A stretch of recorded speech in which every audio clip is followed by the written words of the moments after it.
Beyond the Wild. Welcome to another episode of Beyond the Wild podcast. Jason Loftus, myself, Ron Hayes, are back with you tonight. Mark's in the field or just trying to catch up on his sleep after being in the field. But I think he's got a few more days. So Mark's not with us yet. We have some special guests tonight, special guests that are not only friends of the podcast, but friends of ours personally, and that we've had the pleasure of shooting with in the field on a couple different occasions. And thank you, Kate and Adam Rice, for coming back on. Thanks for having us.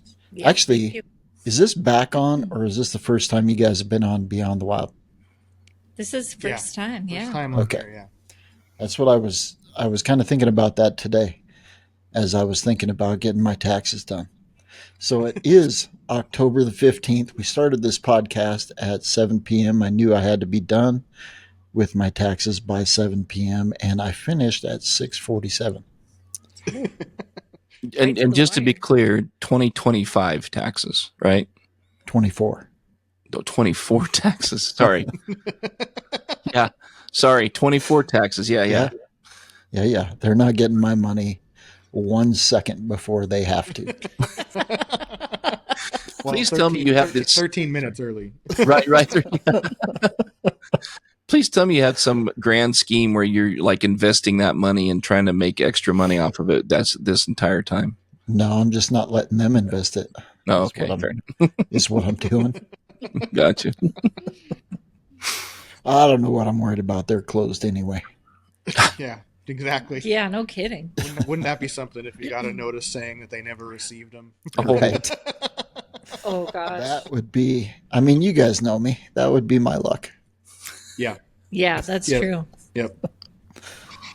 So enough about that. Kate and Adam, how have you guys been? Besides incredibly busy. Yeah. Yeah. Extremely busy.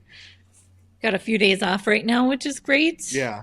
It's nice to have a little bit of downtime in between stuff, but we still have more coming up pretty quick here. So, yeah. So we'll just do a quick recap. So Jason and I, when we did the bear trip this year up to Alaska Bear Camp with Scott, were able to stop and see the gallery. One of the things that we wanted to do was see Kate and Adam's gallery in downtown Anchorage, and we were fortunate enough to be able to do that, number one, and double fortunate in that Adam was there. Kate was in the field. I think, Kate, you were doing some research on an upcoming trip that you guys are going to offer, right? Doing some scouting? I don't think I was that time. I think she was still at the flyout lodge. Oh, okay. Adam got to do the scouting. I didn't get to do the scouting. I did the scouting trip after you guys were here. Okay. Mm-hmm. Yeah. So that one we'll talk about at the end, and yeah, it sounds like it looks like a phenomenal trip. Yeah. I know we had a representative from the Cowboy State that was up there with you. Yeah. Yeah, we did. And I think she had a good time. So looks like some great images. Yeah, it was insane. Yeah, we're excited for that one. Yeah. So you guys, you said you're at the lodge. So tell everybody about that now, because that's new. I think last time we talked, you guys were still going back and forth from Wyoming. So you're doing some trips in Grand Teton and then going up there, and then you went up full time, right, to Alaska? Yeah, I mean, everything's changed quite a bit since the last time we've kind of laid it out. We were, mostly based in the Yellowstone ecosystem, doing tours down there. And then, we had a couple Alaska tours at the time. But now we're pretty much based up here. We have the gallery in downtown Anchorage. And then we're doing, really the only thing we're doing in Yellowstone is winter tours. And then everything else we have is either based in Alaska or international. And we don't live in a van anymore. Yeah, we don't live in a van anymore. We shower on the regular. Yeah. Access to a bathroom. Indoor plumbing. Yeah. That's awesome. Yeah, when we opened the gallery, we figured we better get a condo. Especially, we have some people come and help us out a little bit with either the gallery or with tours or something. It's nice to have a place for people to crash. Mm-hmm. So what all do you guys offer now? I mean, primarily a lot of bears in the summer, Oh obviously. my gosh, But yeah, so many bears. Yellowstone winter, and then we do pumas in Patagonia. And then we have our first bear trip is based out of Lodge. It's more like moms and cubs and sedge grasses and stuff like Yep. that. And like amazing mountain backdrops. And then we do what's next? Bear camp. Yep. Yep. And that's on For the red that's salmon. the sockeye run. Yep. that's the fly-in. And then Yep. along with that, we also do a flyout lodge that goes to that location, and then also Brooks Falls. Yep. So that's nice for people who don't really want to camp or want to get a variety. Everybody's got to see Brooks Falls at least once in their life. It's totally worth it. Even if it is kind of like Disneyland, it's still really cool. Yeah. And this year was really special out there with the massive red run. Yeah, it was insane. So Like, Adam, you posted some pictures, but you showed us some too while we were there, and it was crazy. Yeah. There wasn't a spot that was uncovered by salmon. Yeah, it was like seeing a barrel full of fish with like no water, like they're just flopping around. It was insane. And nobody's ever seen it like that at Brooks Falls before. So that made it really special. Yeah. It was cool. Yeah. So then a friend of ours, Michael Morrow, his philosophy was, or his theory, I guess, and it was based on something that he'd talked to a biologist about, was that they were COVID fish, and that the fish run the year those fish were born didn't have as much pressure, so there was a lot more breeding stock that made it to the breeding grounds. And I don't know how much truth there is to that. I think it's like, there are cycles where you have large numbers, but the numbers, and I correct me if I'm wrong, Adam, I think it was you that I was talking to about this that day that I was at the gallery, but like on the Kenai, it wasn't just a little bit over the record number, it was like double. Yeah, it was crazy. Mm-hmm. That's kind of what our thought has been, is that the record Bristol Bay run was 2021. That's when we took the photos from that we've like we had the Warren Whitting photo from the top down, and that's more fish than we've seen in that spot ever. Like, we've been back there every year since. It's never looked like that since that year. There's been close to the same number of fish, but just the combination of having a record run and all of them coming in mass like that. Like this year, like you guys were there, the fish were all spread out. It was a really high number run, but they came really, really, really early and continued to come the entire season. And so you just had a lot of transient bears because there's fish everywhere on all stages of the creek. So there wasn't like this like transition of like lower downstream was better and then the bears moving up or going to certain spots because the fish were stacking up. They were just everywhere. At Brooks, unlike the rest of the areas that we were, photographing bears on the sockeye run, Brooks has Brooks Falls, and the water was quite a bit lower than normal. It's still within normal parameters, but if you look at video and photos and stuff like that, there's a lot of rocks that are sticking out quite a bit more, and rocks that are visible if you look at the pool below the falls. So a lot, I think that caused a lot of those fish to stack up there longer than they normally would. It's maybe a little harder for them to get up and over. They're definitely still getting through, but maybe that was why that particular, from that bridge at the Brooks River, all the way up to the falls was, stacked so thick, just because the water's a little lower and they're staging in different areas. That makes sense. Yeah. And a little bigger leap to get there. Yeah. So. Hey, real quick too, just some numbers. I actually was talking to Russ, a friend of the show, Russ DeFusco, and he said that he keeps track of this stuff. He said that they were doing that when they do their counts. They can't remember, like on a normal good year, it's about 1.9 million fish that come through Brooks or something. He said that this year they stopped counting at 4.5 million, and they said that was a month early that they stopped counting. Yeah. Wow. So that just gives you a perspective of the insanity of how many fish were coming through there, you know. Yeah. Yeah. Well, and especially for them to get a head start like that, like they were. I was saying during the season, I was saying like 10 days early, but when you really look at it and how many fish were as far into the run as they were, I mean, it had to have been 14 days, easy. You know, like we went to Brooks in the third week of July, which should be, you know, you're kind of catching right on that first big surge of fish getting into that Brooks Falls area, and I mean, there was carcasses everywhere. Like it looked like we were there in September. You know. So how about your camp? Was that, I mean, that relatively the same, because you guys are a little bit further up than we were. Yeah, I mean, it was good. We had lots of bear activity.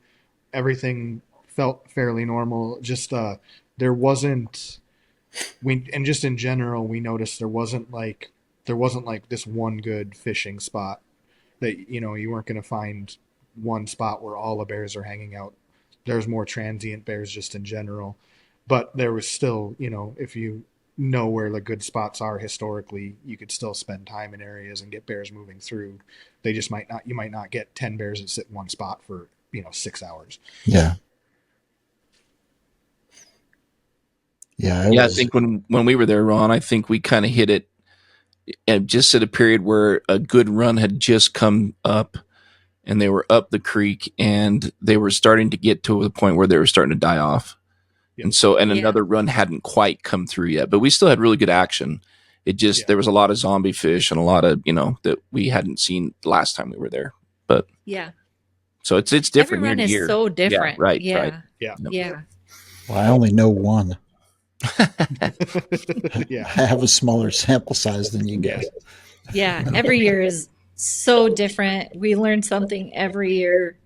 But the difference is good. Like you could go in the same time period year over year over year and get different images. Like if there's not that many salmon, the fish have to work harder.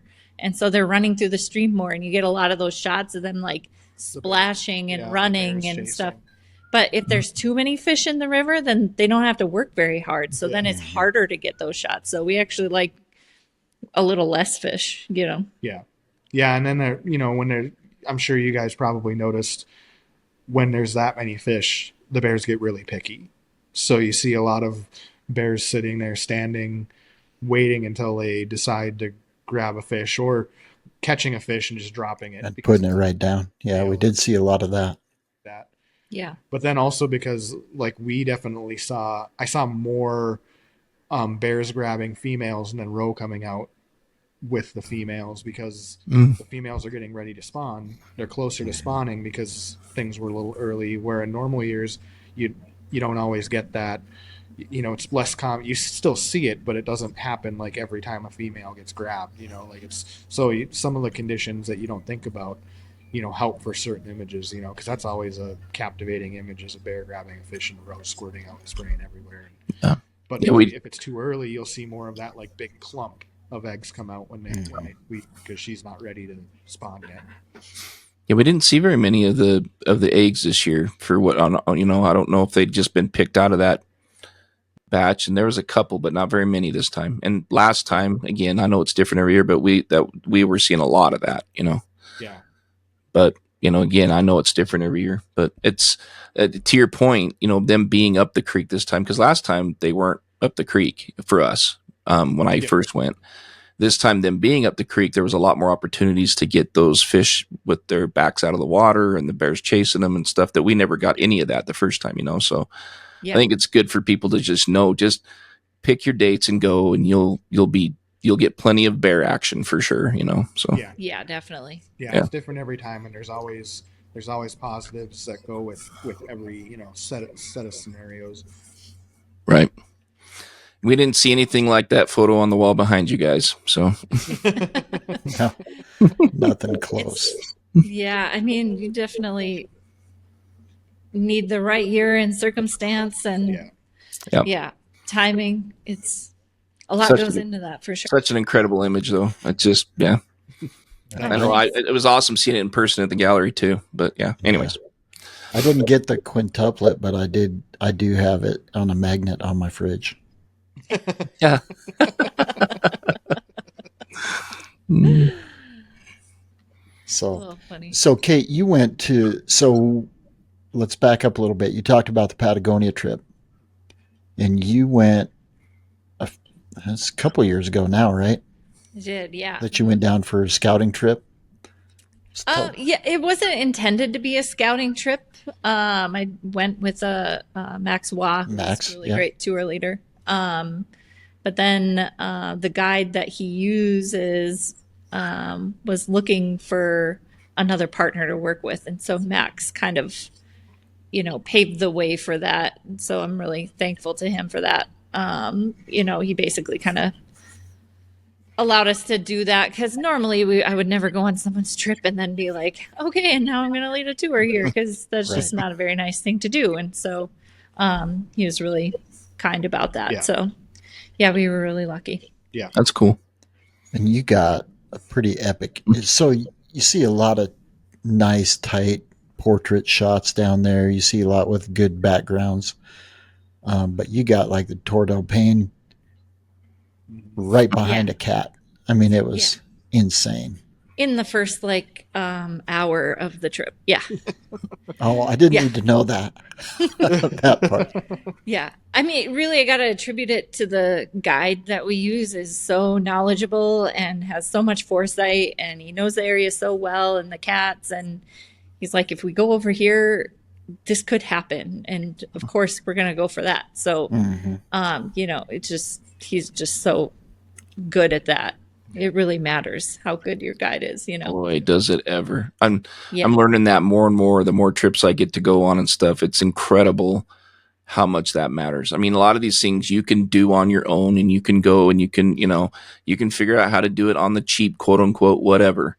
But I promise you're not going to have the same experience with these guides. If you get the right guide, it is a huge difference. So yeah, absolutely. Yeah.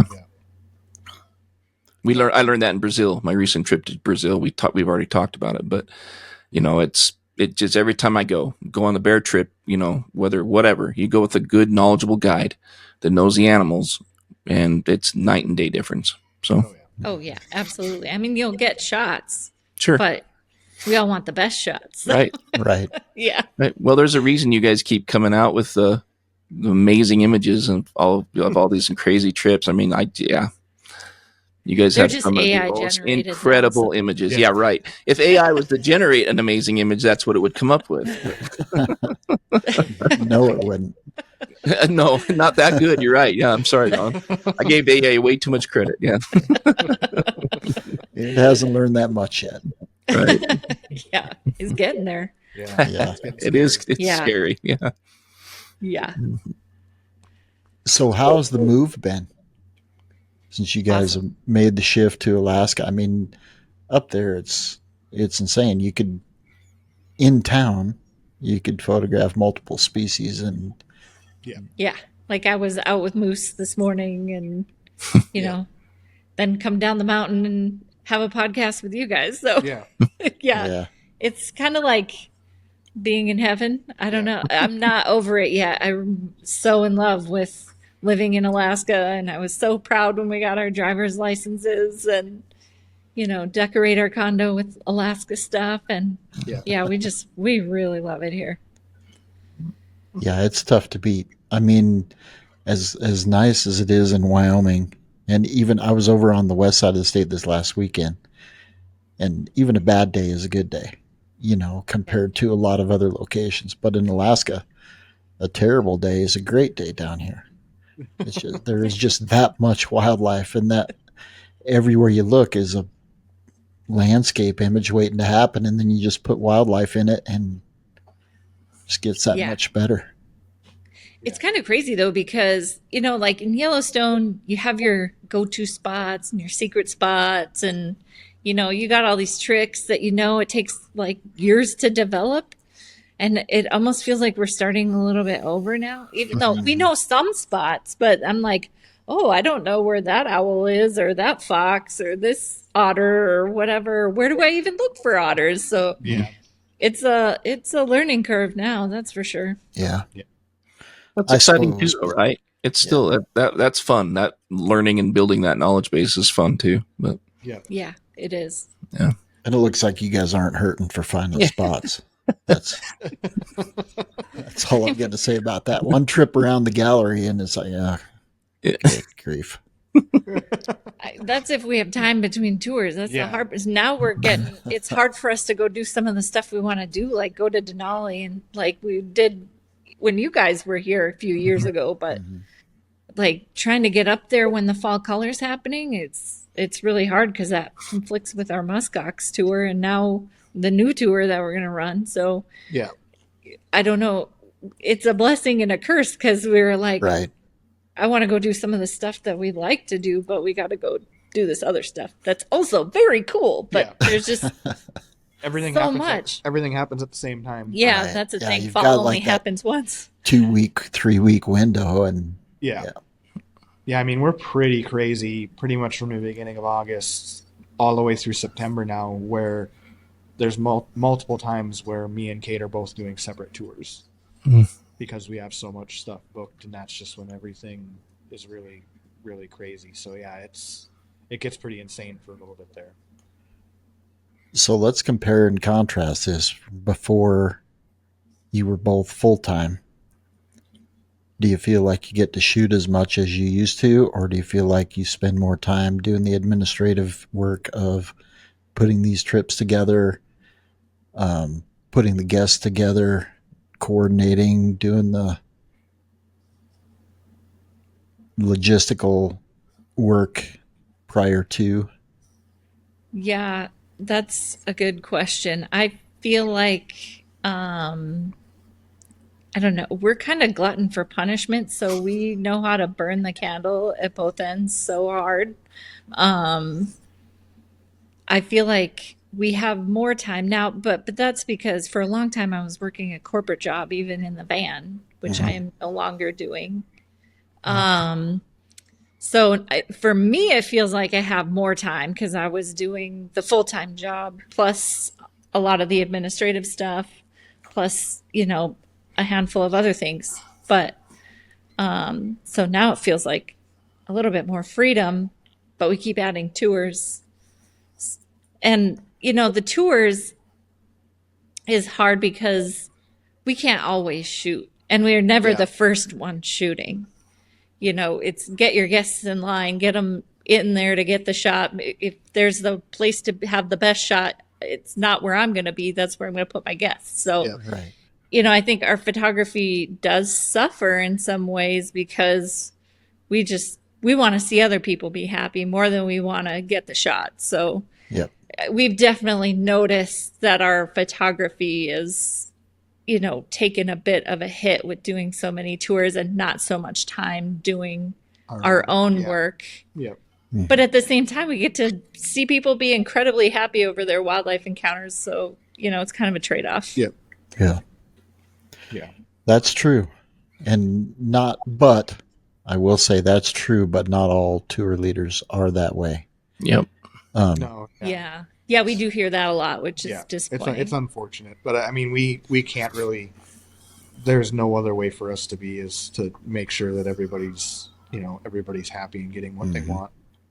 And Yeah, it's like, are you leading a tour, or are you inviting a bunch of people to come take photos with you?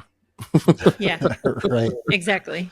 And if you're a good tour there's a big leader, you're doing what you're doing, which is getting your folks the shot. But Yeah. We try. We do our best. That's for sure. Yeah, I definitely. I mean, to Kate's point, like, there's definitely time. Like, we see a lot of stuff that we miss.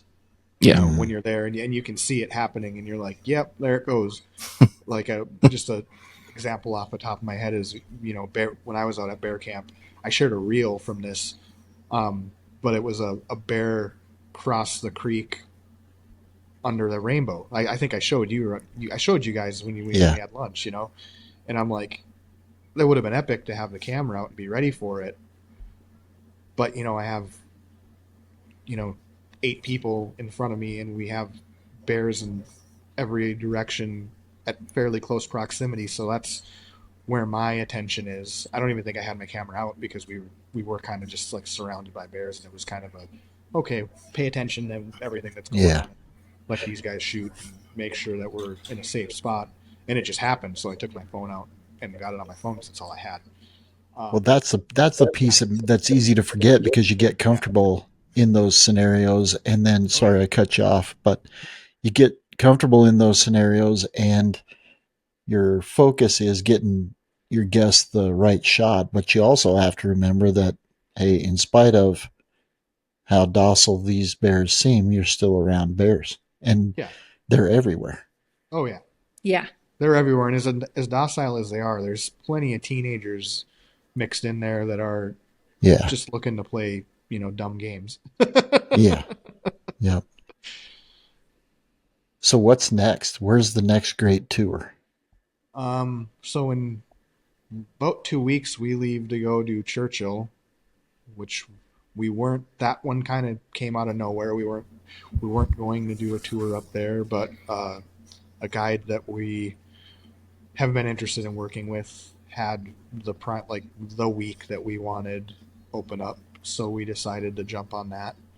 Um, we kind of kicked the tires when he asked us and saw what kind of interest we had, and basically we had the trip full without really having to try. So we figured we'd jump on that, but that should be every fall now that we'll be doing that, and then because we're gluttons for punishment, we get back from that and have a very short time to pack all of our things, get to Minnesota, and then get from Minnesota to Kenya.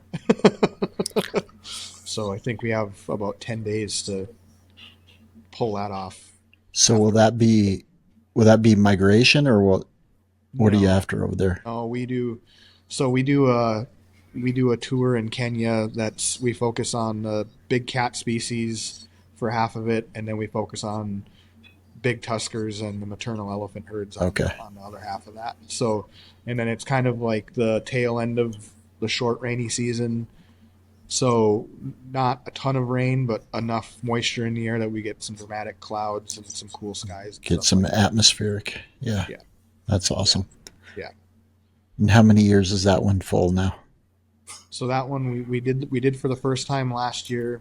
We're full for this year. We're full for 1 week next year, but we have some spots for Yeah, we have a couple spots left. spots left Yeah. on that one for 2026, but only a couple. Yeah. That's awesome. Yeah. Yeah. That one's fun. That one's so much fun. So fun. Like that's of all of the tours that we do, if you have like friends or like a photographer, husband and wife, and one of them's not a photographer or whatever, that one's the easiest, like, for just anybody regardless of your interests, because it's just so much fun to, like, there's just it never feels like you're out like grinding to photograph anything. Like you're just so much going on all the time, and then it's so much fun all the time. Well, I know, Jason, you've been to Africa. Ron, have you been? I haven't. Oh, yeah. No. I was supposed to go this fall, and then I got a spot on a spirit bear trip, and so I had to take that. And then had the retina issue and had to cancel everything. So I didn't. I went last weekend, so it's October 15th. September is my favorite time of the year. And I didn't leave work or my living room for the entire month of September. So last weekend was the first time that I got out this year. That's tough. brutal. Yeah. Yeah. That's really brutal. But you guys aren't wrong about Africa. Africa's incredible. I mean, when I went, I had my whole family with me, essentially. I had my wife and my youngest boy, and a bunch of, brother-in-law, sister-in-law stuff going on. And it was basically a big family trip. And I was one of 3 people that were basically serious photographer, if you will. And everybody had an incredible time. Everybody loved it. The food's incredible. The animal sightings are incredible. You just can't rave enough about those adventures. It's incredible. So. Yeah. The hospitality is just out of this world. Yeah, the places that we've been fortunate enough to find to work with are like, it's insane how well they take care of you. And then we really like the time of year that we're there, just because, like, the length of the day is really good. Like, you're not gonna, it's dark by 7:30 or 8 o'clock, and I mean we're still getting up at like 5 in the morning to go, but you go back and have a nap after lunch or whatever, and it's just a really, you don't feel like you're killing yourself. It's just a really, really fun trip, and you have a good mix of getting out and having really nice prolonged encounters with wildlife, but also having some fun as well. Yeah, not like the Alaskan summer when people want to be out for, Yeah, 20 hours a day and you're like, huh, yeah, I might die by the end of this, but Yeah. okay, let's go. yeah. Yeah, but bear camp's always a challenge because the day's still really long at the beginning of August, but we also have to be upright, by the end of the trip. So we kind of have to manage that. We can go out early, we can stay out late. You kind of have to play that middle ground, like how to make sure we survive and we're still eating and not killing. We also have a we're camp camp chef and camp host, so we need to make sure we're not killing them. Yeah, that's I can imagine that there's some diehards out there for sure, and they all want to be out there the whole time they can, and Yep. got to come to some kind of a compromise. I think, like, all right, hey, on this day, let's at least go back a little earlier so we can get some sleep or something. But Yeah. Yeah. I get it though. When we went to Svalbard, it was 24-hour light, and we were often not sleeping as much as we should, just because there's a lot of opportunities. So Often being about 10 days out of the 10-day trip. pretty much. Well, don't they just kind of go 24-hour watch and you'll go to sleep and they'll wake you up? They do. And here's the deal. I thought I could help. So I stayed up there, brought the binoculars all the way over there. So I stayed up there on the bridge, and not once did I spot anything. And Jens was like, he'd spot a mustard seed on the snow drift, somewhere. And, oh, there's a bear. What are you talking about? I mean, he's pointing to where it is, and I still couldn't find what he was looking at. And it'd be a patch of hair in between this little tiny crag in a big drift. Yeah. Yeah, those guys are so good at what they do, and it's such a different environment. Oh yeah. And I think, once you calibrated your eyes to what you're looking for, I think you could probably start to spot them too, but they're just really good. And they didn't need to be up there. I could have been taking a nap. It's looking for situations too, right? Like Right. when you're really, really good at guiding somewhere, it's not just Yeah. how did you spot that? You're spotting a lot of different things. You might Right. be spotting what else is going on around it, or just know, like, oh, well, areas like that are gonna be out of the wind, so that's gonna hold this. Or like when we were guiding in Yellowstone, all summer long, I get that all the time where I'd spot a wolf 1,500 yards out, and everybody in the car would be like, "How did you see that?" And it's like, well, I know that they hang out over there. Yeah.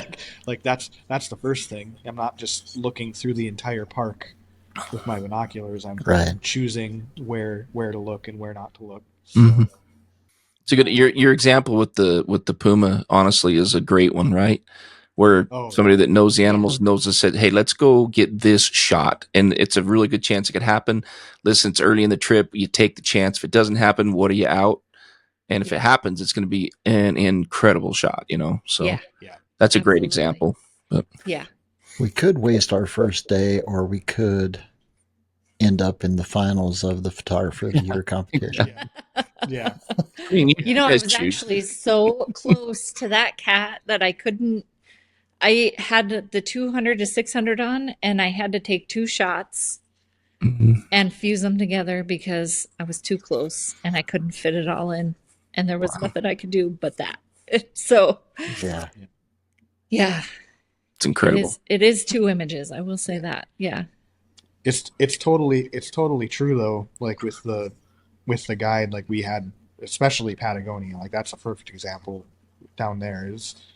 There's so many times where it's easy to take the logical, like, oh, this happened, so let's do this.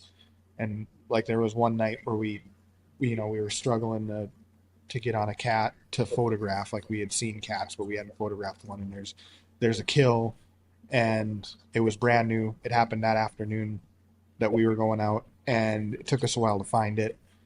And then we found the kill, but there was no cat on it.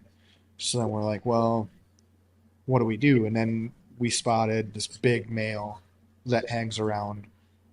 He wasn't the one that killed it. It was a younger female that killed it, but he was sitting like 1,000 yards away from it. And our guide's like, we can go set up on it, but he's probably not going to come in because he doesn't like people. The males, like a lot of other species, don't like people as much as the females. And so he's probably not going to come in with us there. But we know that this female killed it, and she's probably not going to it because she's scared of him that he's watching. So he's like, it's not a guarantee, but she might see us if we go set up and wait on that. She might see us and think that'll keep him away, and try to take the opportunity to come into the carcass. And it's exactly what happened. Wow. We only had like an hour and a half before it was dark, and we'd have to get out of there, and it took like 40 minutes, and she came in and fed on it for about 30 minutes, and then the male came and chased her off of it. So we got all of it just because of it's almost counterintuitive to think that way, right? Right. So it was super cool because we had no idea where she was. We couldn't spot her. We didn't know that if she was nearby, but he's like there's no way that she just abandoned it. She's here somewhere. So just knowing that she wouldn't just completely leave it, pretty cool to see it play out like that. Yeah. It's amazing when a guide calls something like that, then it happens, huh? It's just like that you just like get a respect. Like we talked about it with Brazil too. I know I keep going back to it. It's just so fresh on my mind, but our driver and guide, he knew those animals so well that by day 2, we were like, listen, none of us are questioning a thing. Whatever he says he wants to do, let's just do that, because every time he's been spot on and counterintuitively spot on, like you say, my ignorance, I'm like, that's no way that's going to happen. And sure enough, just like he called it. So yeah. Yeah. It's crazy. We had we had similar experience with our guides in Kenya as we were sitting on a leopard, and the leopard was kind of moving through the bushes trying to hunt a little bit.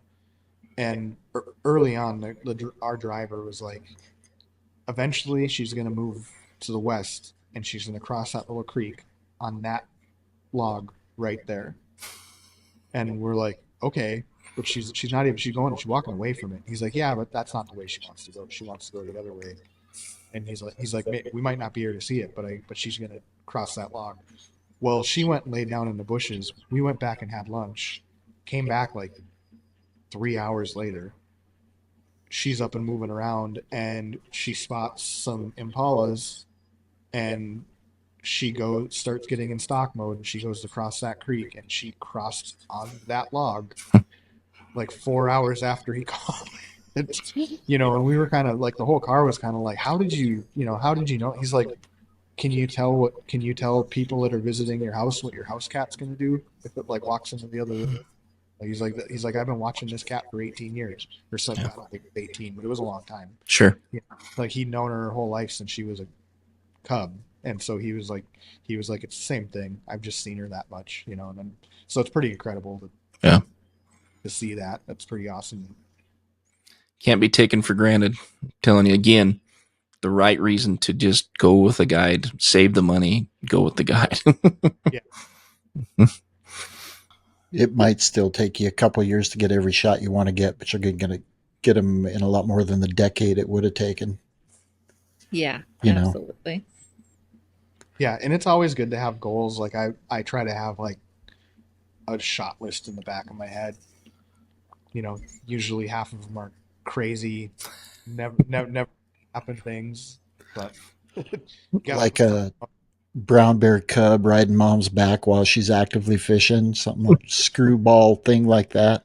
I didn't even have that on my shot list. It just happened. I don't know if we'll ever do that again, especially a cub like that's not just like clinging on to mom, but like actively sitting up as tall as it can. Like such a goofball bear. Yeah, that was super cool. But we saw her with that cub as a yearling too. Mm-hmm. And she wasn't riding mom anymore, but they were still super like they interacted a lot. Like that mom would walk up to that cub, and that cub was rubbing under her face and everything. They were super close, so it was pretty cool. I Huh. think we call that clingy. Yeah, clingy. So what's your favorite recent shot? We're going to go Kate first because she's Oh my working God. pretty hard right now to think about I it. am. The wheels are really turning. I think I got one on. I was in Nome for like 18 days with groups, and on one of them, I really like day after day. I drive by this lake. It's really beautiful. There's incredible fall color, and like right up to the lake edge, and then there's mountains in the background, and I'm like, man, what I would do to have a bull right in front of that lake. And so one day we're driving along the road and we see a herd near there. And I'm like, oh my gosh, this could happen. This could totally happen. They could cross a road. And so we're out with the herd for several hours and they're not really going towards the lake, but finally they're sort of going over there. And I'm like trying to line up the shot and it's just not working. And you know, when you like have something in your mind and it starts to happen and you're like, this is not working the way that I thought it would. And, you know, it just had to kind of put the pieces together. But, and by that time, they had moved off, and I was super mad at myself because I didn't get the shot, even though they were in the spot I wanted. But once I finally figured out like where I really needed to line it up from, which was different from when I had what I initially thought. So I like had my guest with me, and I'm like, okay, let's just wait and hope they come back because they're out of sight right now. We'd have to go find another herd. Like, let's just give it a little bit. And just like total magic, this one bull comes up and walks this ridge line right where I want him to. And I'm just like so elated. I don't think we've even edited the photo yet, but I was just super pumped about this bull and this beautiful color with the lake and the mountains in the background. And, you know, it's not that like in your face wildlife shot, but it's like more like the small and frame kind of thing. But it was just really cool to have it like line up after really wanting it for like days and days and days. Yeah. You So better that's probably my favorite. go ahead and get it edited because we're going to need it for the YouTube version of the show. Oh man, now we got homework. How about you, Adam? I mean, the most recent stuff that I've gotten really excited about is probably that scouting trip that I did. Was we were there for wolves fishing, and we succeeded. And so seeing that behavior, and especially because I wasn't quite sure what to expect, like in my mind, just from coastal wolves around salmon runs that I've seen before, you know, I'm expecting kind of a timid wolf to wander out and grab a dead fish or try to sneak a fish from a bear or whatever. Like, no, these guys are actively coming out and chasing the salmon like the bears do. So yeah, I mean, and just the amount of interaction we had between wolves and the bears around. You know, we had wolves after bear cubs. We had wolves standing next to big boars and stuff like that. And had one wolf carrying a fish it caught while chasing another fish that it got all twitchy at and saw. And so just a lot of really, really, really special kind of moments that I wasn't expecting to see. And so I was pretty excited. And, you know, we had a few people that have traveled with us before that were close because it was a scouting trip. So we wanted people that we, you know, could kind of trust to kind of go with the flow with how everything, and you know, I think most of them kind of realize, you know, if I'm getting excited, it's different, right? So that's, you know, there's a lot there, and I don't know that I've even gotten through all of it, and I can't wait to get back out there and see what else we can get. Yeah, I've seen just a couple video clips from that trip, and it's crazy. You see, like you say, when I see clips of wolves around fishing bears, it is just that, head down, kind of tail between the legs, go out, come back, go out, come back, really timid type behavior.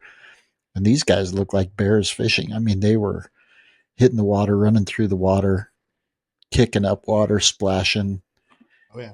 And it was just an impressive sight and a special place too. I mean, it just like anywhere else in Alaska. The whole state is just special. Yeah. When you're Yeah. a wildlife photographer. Yeah, it's pretty insane. But where's somewhere you guys want to get to that you haven't been able to with your schedule? And more. That's hot on our list right now. Yeah, we'd love to get up and do the caribou migration one Yeah. way or another. I know that's a huge pain and it's a hard thing to do. So I don't know how we would do it. Whether we stay somewhere and just have plane hired where we're flying every day and catching up with them. I've read the book Being Caribou and have heard how horrible that was to try to keep up with them on foot. So, but I'd love to see, especially like up one of those huge herds like the porcupine herd where you're seeing 30,000 animals Right. at once. Like I don't know that I can comprehend that. Yeah, I saw some footage from our friend and holy smokes. It was crazy. I mean, running across the calves every time they'd get to a snowfield, the calves just get bugged out and they're just having a blast, get the zoomies like a dog. Yeah, that's awesome. Yeah, we've seen some of that too. It's pretty insane.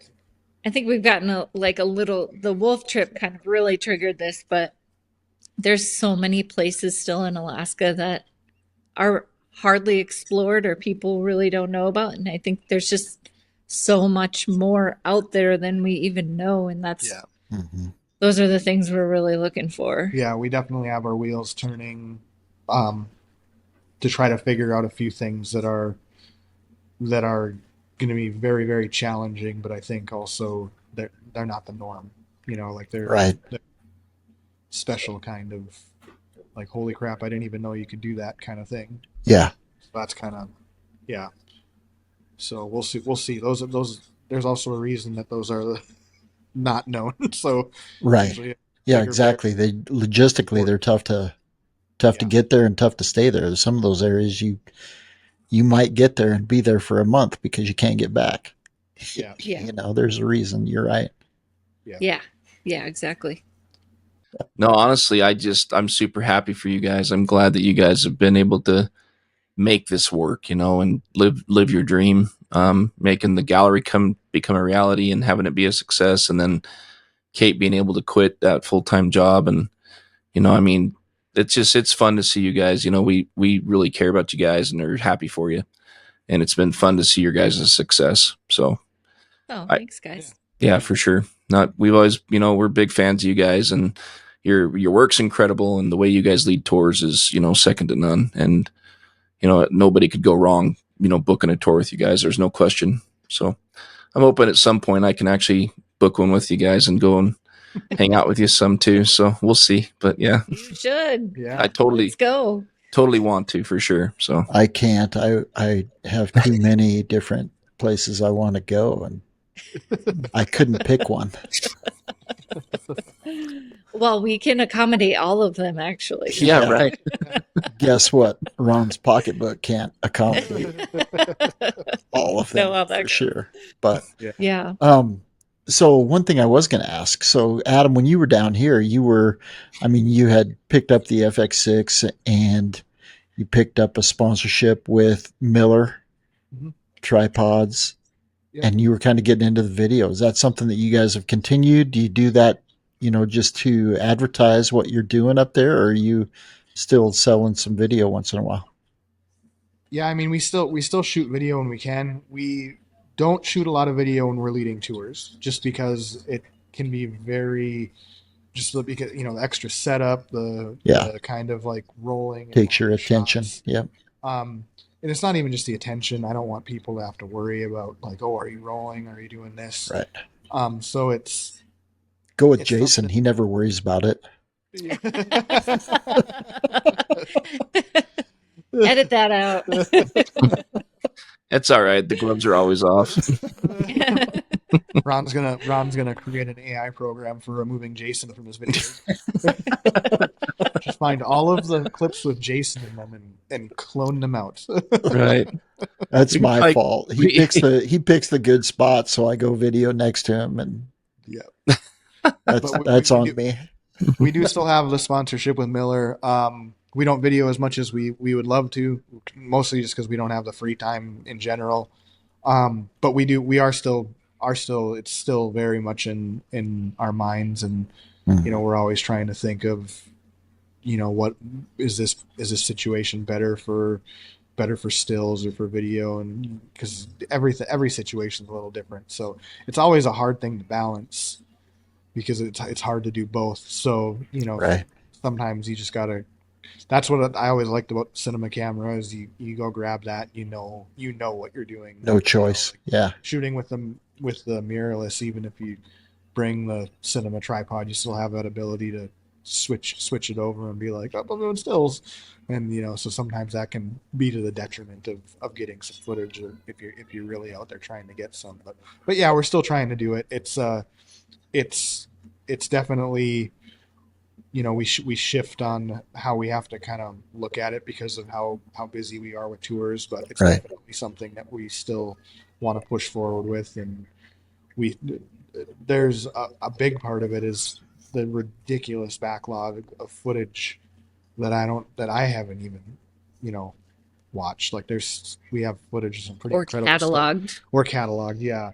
There's Yeah. some pretty incredible footage that we have that needs to be edited and made into highlight reels or some kind of little mini docs or something. I know you need to have a yearly sizzle reel, Yeah. but that's the taking is the easy part. Yeah, What you yeah. do with it. Yeah. no doubt, and then getting through it all. Yeah. Oh my gosh, yeah. Just even our I'm ashamed to say that our organization of our video clips is like non-existent. Yeah, so, that's pretty bad. Yeah. But if you guys have stock in Seagate or Western Digital, we're probably helping you do pretty well with how much storage we go through. We think we fill up a 4 terabyte hard drive in about 5 weeks. Yeah. Oh, wow. So when we're doing 2 copies of that every other month. Yeah. Yeah. I do 5 terabytes a year, and I don't always fill them up. You know what I mean? So I've Yeah. got I'm a not doing a lot of video. I get it, but yeah. 48 terabyte that's full. Yeah. That's true. Yeah, there's 2 of us. And one That's thing that true. we didn't talk about again that I always like to talk about because it's just a unique situation is, even in the gallery, there's no identification of which one of the two of you took which shot. You guys just kind of share the success and share the good times and the bad in all of that. And it's commendable because most people get into this for an ego boost, and you guys, it's just like we had some photos in the Wyoming State Capitol. They did the big photo display down in their meeting rooms and in their gallery, or in the big gallery, seating gallery. Mm-hmm. And I didn't know which one of you took them, but I knew they were yours, know. Yeah, I mean, I'm always happy when they're willing to accommodate that, like that we have it credited, Kate and Adam. Mm-hmm. Because sometimes, especially a format like that where it's in a gallery, they don't always want to do it that way. Magazines and publications are usually fine with it because it's what's an extra few letters, but yeah, I'm always happy when they're willing to put it up like that, because that's how it is. I mean, we definitely approach everything as a team, and when we're in, I mean, you guys have seen us in the field, like we'll split up, we'll be shooting different lenses on purpose, we'll have different thought, and I'm sure you've probably been around us where one of us has a prime and one of us has a zoom lens, and it's like, hey, I'm shooting tight, like telling you to, make sure.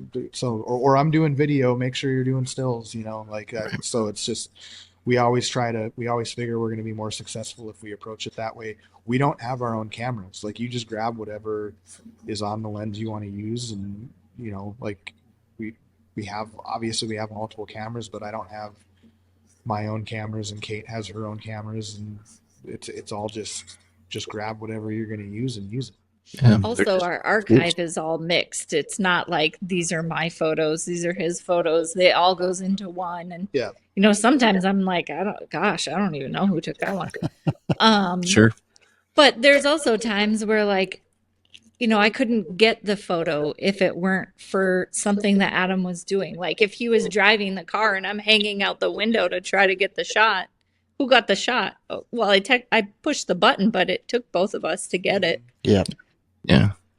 But Yeah, that I is like that is unique though, to Ron's point. You know, that's, you don't see a lot of that, you know? Yeah, no, we meet a lot of couples and I'm always curious how they handle it. We've definitely met a mix. I don't know that I've met anyone who like puts it all together like we do. We've met quite a lot of people who are, you know, very competitive with their spouses, which is, you know, kind of fun because then you're really pushing each other. We just get to criticize each other. That's all. Yeah.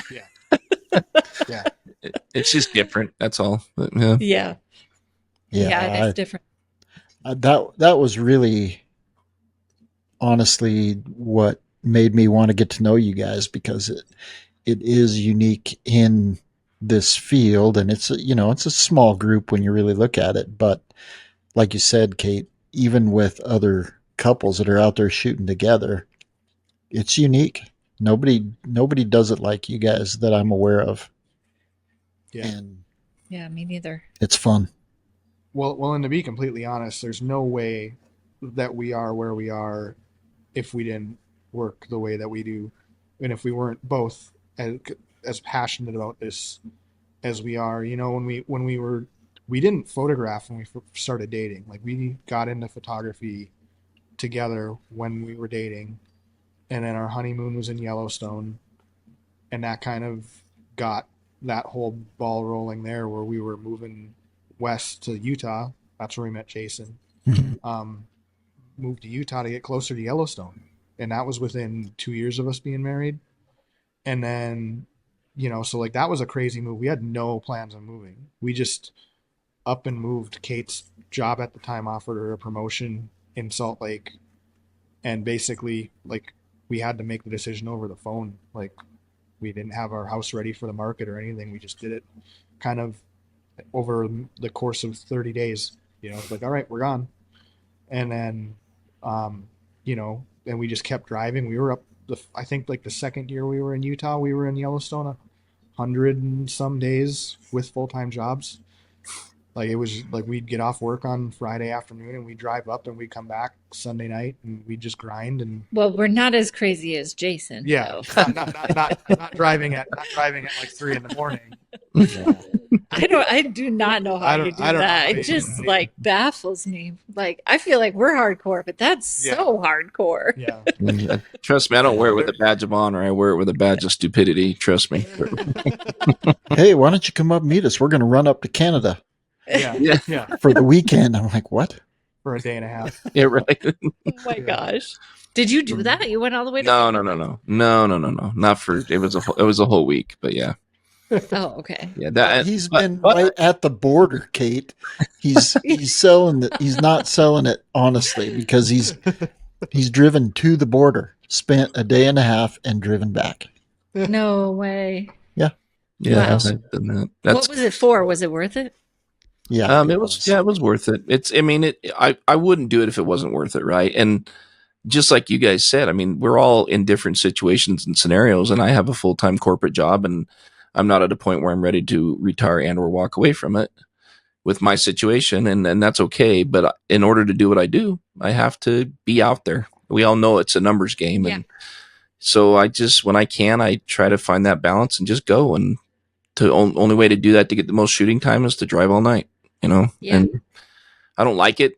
I'm getting older. We talked a little bit before the show about I need to knock it off. You know, but I'm getting to a point where hopefully in the next 3 years I can make some changes that'll allow me to do more of it. So, but ooh, that's exciting. Yeah, it is a little exciting. So we'll see, right?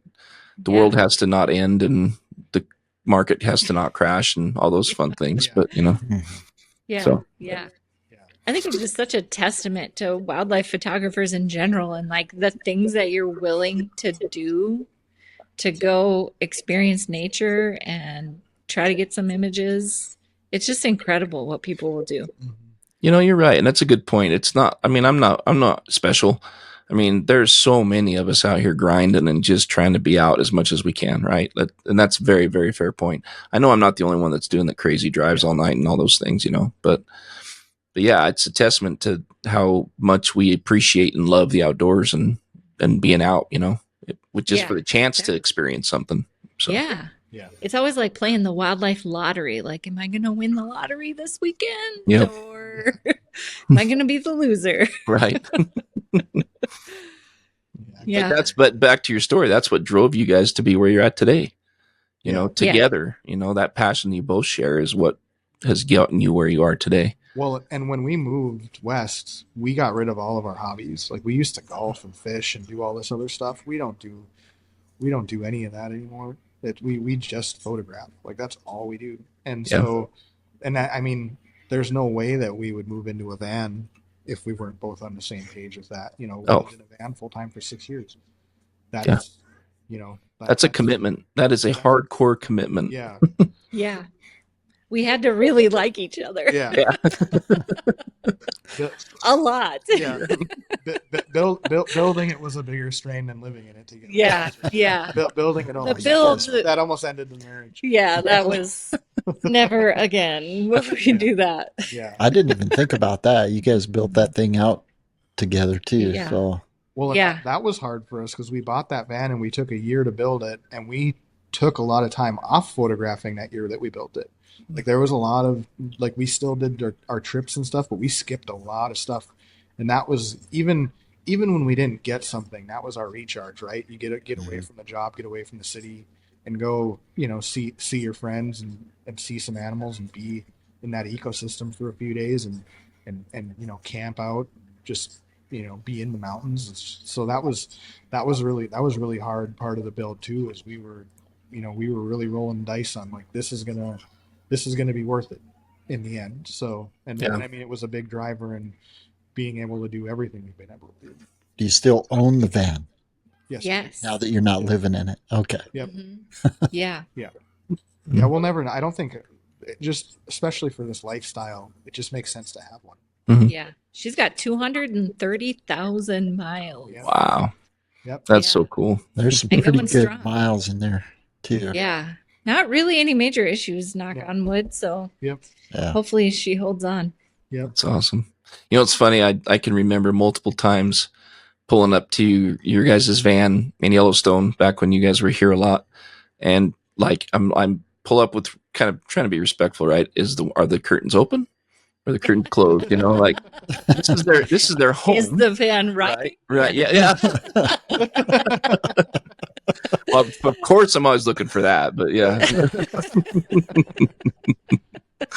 That was the fun thing about the van. It didn't matter where we were; you just never know. Right. True story. Well, trust me, if the curtains were closed, I didn't bother you, but yeah. Well, I used to, if it would be kind of slow, I would find some place that was like where there was potential for something to go on, Mhm. and I would open the curtains wide, and I would sit in the back at our table, and I'd be editing photos, and I'd be watching out the front, you know, for whatever it was that I was trying to keep an eye on, like Right. you know, if there had been wolves there that morning or something, I was gonna sit there and see if they came back or if we were waiting on a bear or whatever. So I would do that a lot. So yeah, if you didn't look and see if I was in there, a lot of people would drove right. You know, I'd always watch it. They'd pull up right in front of the van. They just kind of look in their rear view and they can't tell because it looks kind of dark through the windshield. Yeah. And they drive away and I'm like, I'm in here. If I had service, I'd text. I'd be like, I'm here if you were trying Yeah. to talk Where, to me. where you going, punk? Yeah. I want to. Like I was getting out. Like, Yeah. where you going? Yeah, that's fun. So where can everybody find all these amazing trips and your photography? And I mean, first I'll say, if you get to Anchorage, make sure you make a point to go visit Kate and Adam in their gallery. It's really something to see all these prints live, large, you know, and in person. It's just different. We all know that, but things in print just are way more incredible. But yeah, where can everybody find you guys? Either of our websites you can get from one to the other pretty easy, carphotography.net or carsafaris.com. And that's with a K-A-R. Yep. And then we're on all the social medias. That's where we are too. Instagram is KAR Photography. Same on Facebook and TikTok if you're into that too, I guess. Tiki-taki. Tiki-taki. Yeah. Well, thank you guys again, and I appreciate you. So we've tried this 3 times now, and Ron's computer has not been cooperative. So, and that goes right along with what Kate and Adam think of everything with Ron. Something's going to go wrong at some point. But we've tried this 3 times. Thank you guys for allowing us to be persistent, and I'm glad that we caught a time when the gallery was closed and we're able to have a little piece of the gallery in the backdrop. Yeah. Because it is something special. Just the couple hours that I was there, people just get jerked off the sidewalk just by the images in the front window, and that's barely the tip of the iceberg. So it is something special. If you get to Anchorage, make sure you guys go check them out. Well, thanks so much for having us. Yeah. I really miss hanging out with you guys in the field. We got to do that again soon. And then we tried to buy you lunch, and you were gone. Yeah, you guys were like working or something. I don't know. We did go to lunch Adam, with wasn't? Yeah, we went to Adam lunch came. with Adam. Yeah. But Yeah, no, it was fun. That was funny because that was a really short little window where I was around. I think I was around for like 7 days or something like that. Yeah, we caught you for 2 of them. You caught me right at the. Like I think the day that we met was the day after I had got back. Yeah. Yeah. Yeah. Next time yeah. we need to do this next time in the gallery. That'd be fun. Yeah. No, Yeah, that would be sure. fun. I think that'd be a lot of fun. On a rotating table, if you can hook that up. We'll work on that. I'll go steal a merry-go-round from the playground, and we'll have to repel it ourselves. But I know where there's a sweet merry-go-round up in Churchill if we can get it back. Yeah. Out in the middle of the woods. So I don't know if we can get it from cut through customs. Yeah. Right. All right. Well, you guys have a great night. Thank you. You too. Yeah, you too. Everyone for coming along this episode of Beyond the Wild Podcast. Check us out, beyondthewildpodcast.com, Beyond the Wild Podcast on YouTube.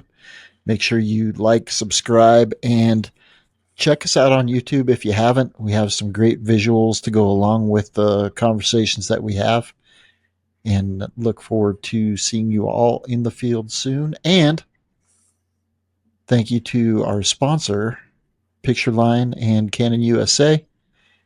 And also prepare yourselves. We're about to have sometime this week. So mid-October, sometime this week, we will have the store live on our website. So we'll be able to pick up some swag too. I'll believe it when I see it. And that's a wrap for another episode of Beyond the Wild Podcast.